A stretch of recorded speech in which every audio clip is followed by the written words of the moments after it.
Oh,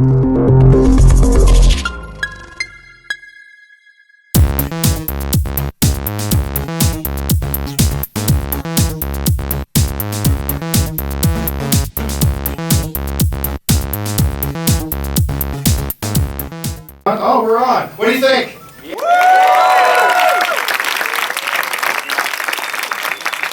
All right, so as promised, let's bring up, where's that? Let's bring up the director of the film, Adam Wingard.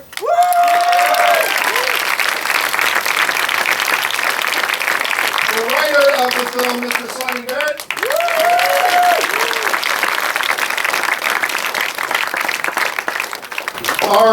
The most badass chick I've seen on screen yet this year, Sharni, come on up.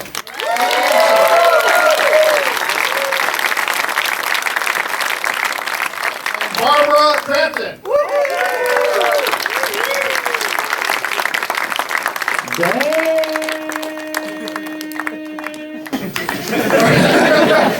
All right, now I've got a couple of questions for our filmmakers here, but if you guys have any questions, just get ready to raise your hand and we'll address those as well. Adam, I want to start with you. First of all, congratulations on the film. Thank you. That was so great. One of the things that I loved about this type of film is that fear is such a great experience when you're watching a film, but I find it's heightened a lot of times. What a lot of filmmakers fail to do is it's heightened when you add in humor at the right times, in the right place, in the right amount. And I found that this film just has that perfect balance throughout. You're like, ah! And then all of a sudden you're laughing at the same time, which is great. How did you strike that balance between the humor and the horror?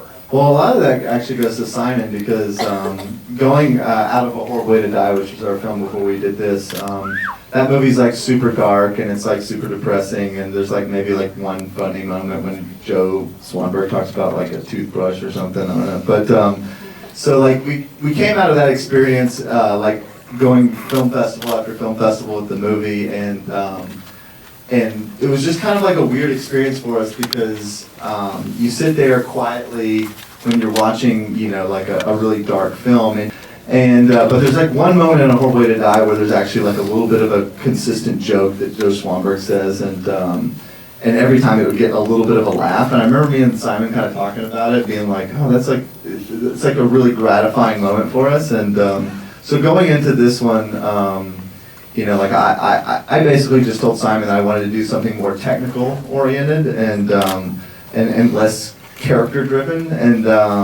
and so I was thinking doing something actually more like The Strangers, I have to admit.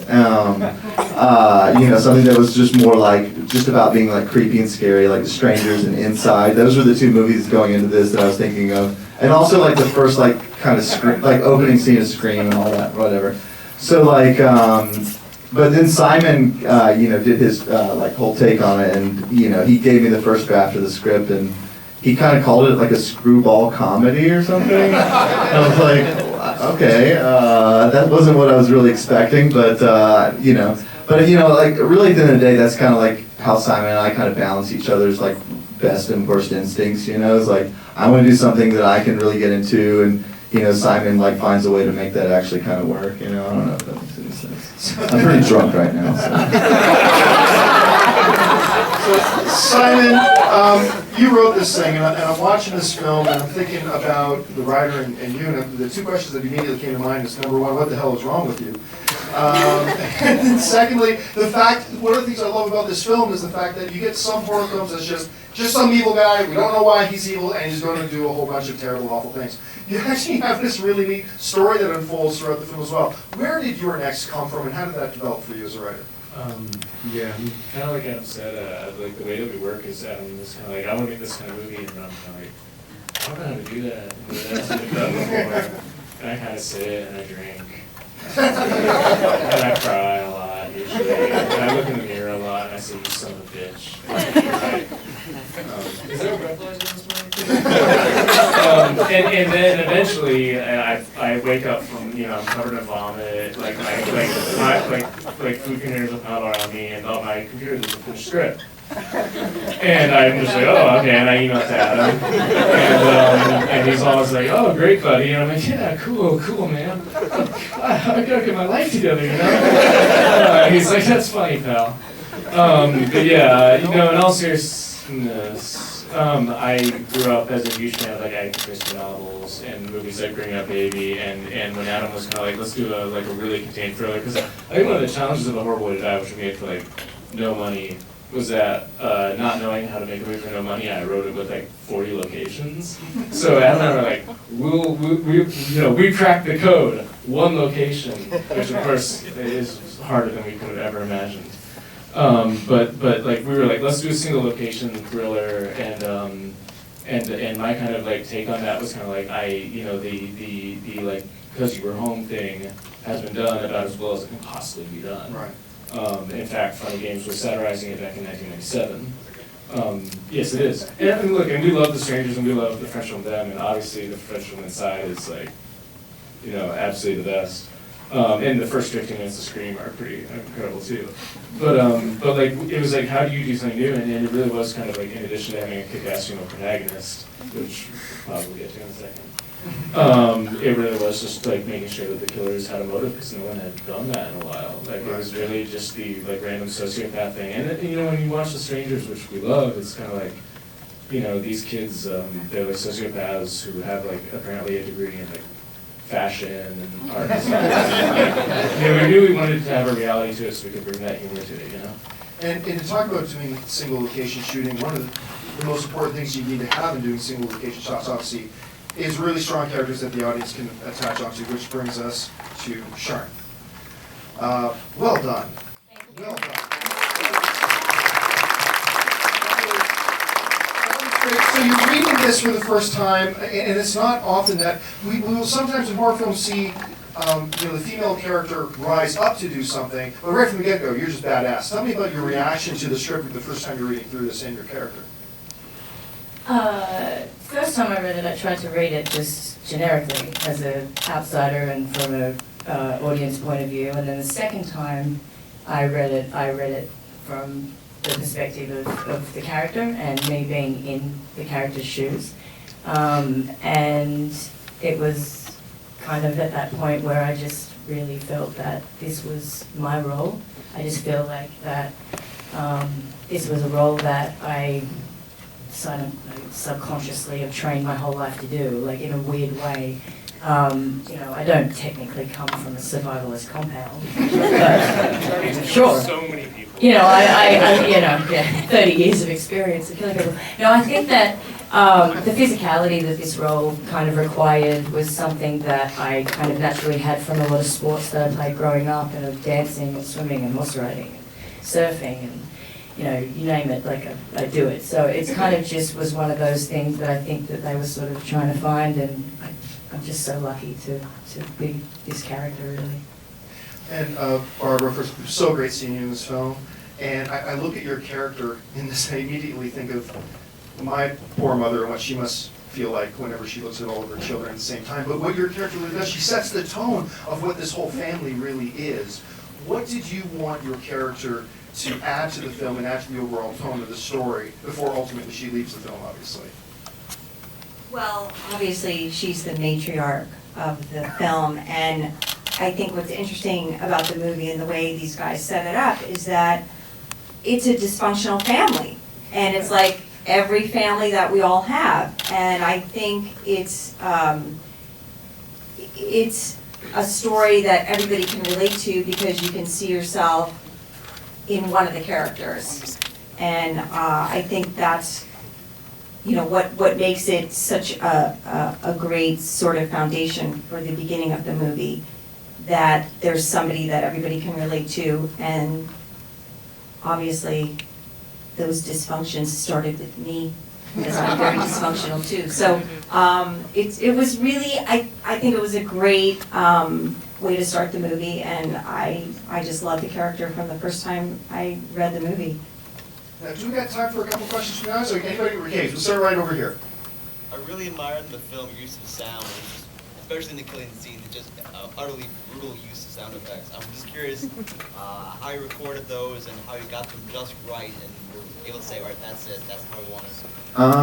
Well, we went through like a long process with that. I mean, in terms of the sound, I feel like on the mixing stage, actually, like that was like one of the things we worked on the most in terms of like getting the right like gooey noises when people are getting their heads bashed in and stuff. I remember specifically a lot of times I didn't even really like, like the engineers, they would come up with like, the general kind of sound, they'd have a whole lot of different elements in there.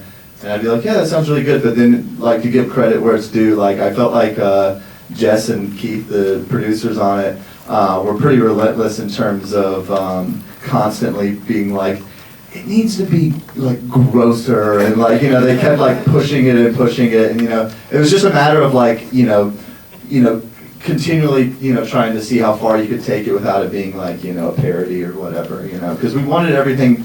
And that kind of goes back to like the way that we did like the violence in the film in general, is that we wanted it to be very impacting and realistic, but at the same time, we didn't want it to be completely mean-spirited, And so like that kind of is like reflected in the sound design itself, So sometimes like, you do something and it's like, when it's like reaching the point of being too over the top, like violent and whatever, you can kind of like reel it back a little bit in sound design by making it a little bit gooier, if you will. So.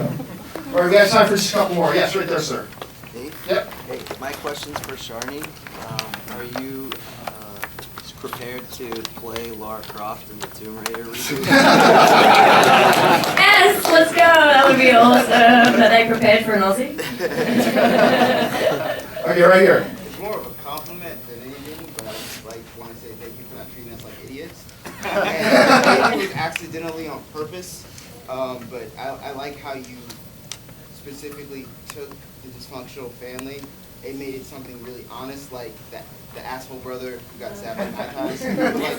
Like he did this thing that a lot of people do when they tell you that you're a filmmaker or something like that, or you're an artist of some kind. They give you this blasé kind of bullshit, kind of like patronizing kind of tone, and like it was perfect, but it was just like something that you hit the nail on. Yeah.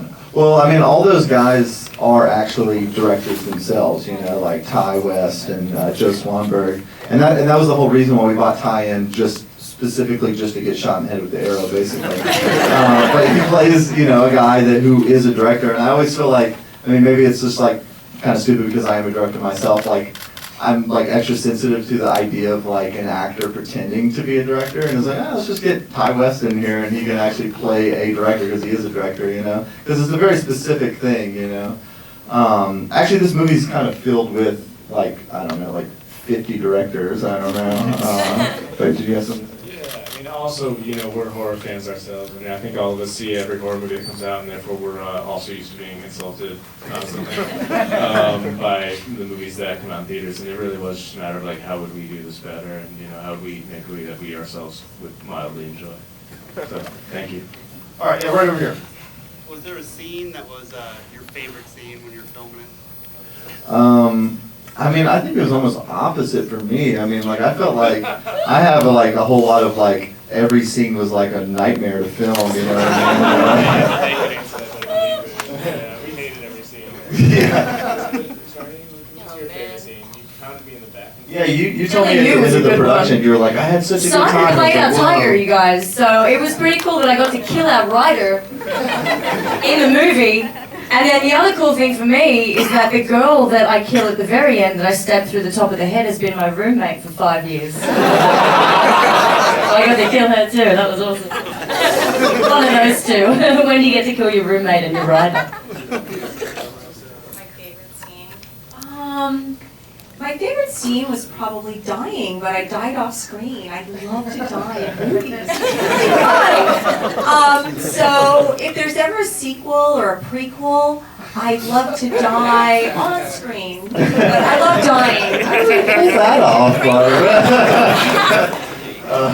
Damn it! Yeah, say revive you for the sequel. Okay, right here. Yes, sir. Actually, here, talk about some people. All right, my question is for the basement scene when she was using the camera for flash. I was probably watching like Saw or something. And it was like ripping it off. I don't know. And, no, but actually, how did you answer that fucking shit? I don't know. How did you come up with that?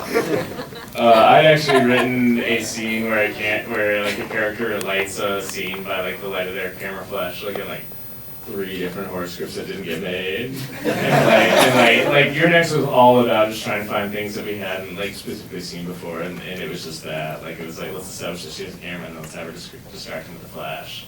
Yeah, I mean, that's a lame answer, but it's true. Like I have like so many scripts that it's like, you know, with the killer's getting closer and closer and all they have is the flash and none of the movies got made. And they weren't good. And but that's the good thing is you know, as a writer, you know, you go through so many drafts and so many conversations and get made, you filter out all the junk until you can finally be like, and that script was garbage, but that one idea could kind of work in your next. And that's the answer to that. All right, let's take one more before we go. Okay, right up there in the back of the black t-shirt. Whoa. Wait, there's 2 really intense people up there. Okay, go ahead. Yeah. Wait. Glasses or no glasses? No glasses. Let's get both of you guys. Let's start with you go glasses first, and then we'll go glasses. Glasses first, and then you.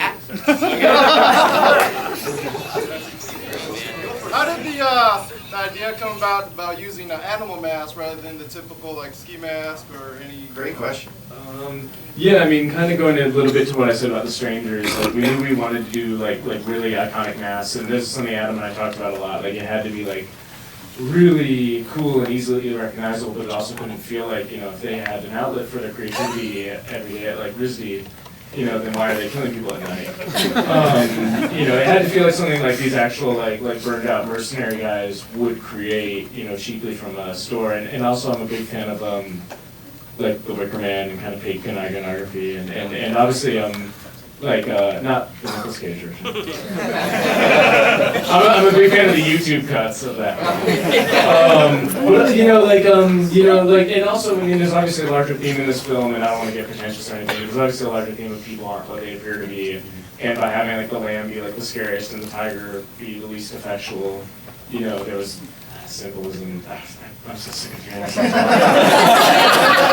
last question. But I think it also makes a great Halloween costume from this October. Yes. What do you think? Love it. Okay, go ahead, sir. Adam, I saw that you were involved with the music, one of the 4 people. Are you guys big fans of John Carpenter? Yeah, I would. I'd say that's definite, yeah. I mean, well, you know, like, I think I have, like, probably, like, similar sensibilities in terms of the way that I do music that John Carpenter did early in his career, which is to say, like, we don't really know what we're doing, so we just kind of turn a drum machine on, and just, like, and then, like, and that's, like, you know, it kind of, you know, you just kind of let it do the work for you, you know? All the stuff I did, like, was a lot of like the more synthy stuff, you know. I can't take credit for like the best part of the score, which is the what we call like kind of the Aaron theme, which is the you know. Essentially what I did is like I had some composers in Alabama that was doing a lot of the score for the film.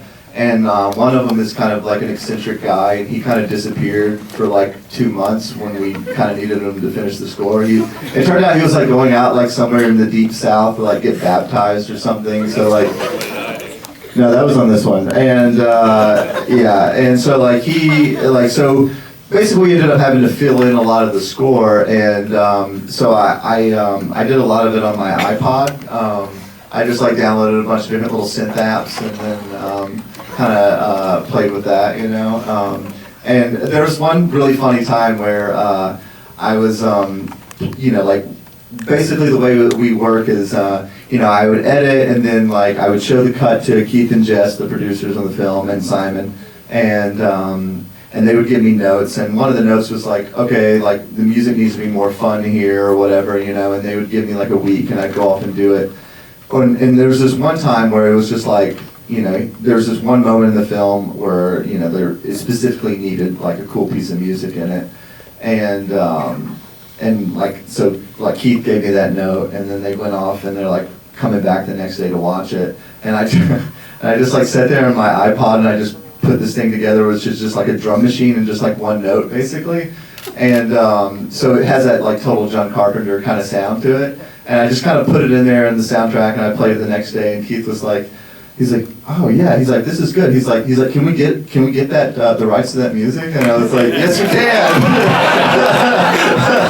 And that was like the biggest triumphant moment for me in terms of like my musical career, you know. All right, folks, well, listen, thank you so much for coming out. And one more time, let's say thank you to the folks.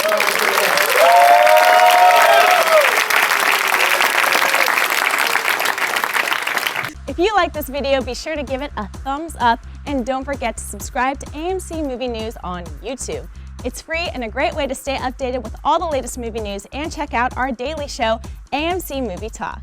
Also, don't forget to check us out on Facebook and Twitter to stay in the loop for our special prizes, giveaways, and contests.